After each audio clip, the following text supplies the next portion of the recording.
بالنسبة إلى موضوع الحسين يختلف عن بقية المواضيع، ولهذا أحد العلماء الله يرحمه آية الله الشيخ جعفر الشيشتري معروف، هذا كان يقول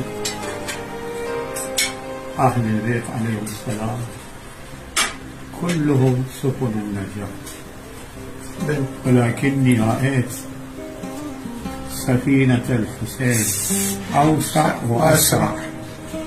يعني تشوف الناس اللي نجوا بواسطة الحسين، هذا يعطي مال، هذا يعطي شاي، هذا يعطي أكل، هذا يقدم خدمة، هذا يسوي موكب، هذا يقطع عزية، هذا يبكي، هذا يبكي.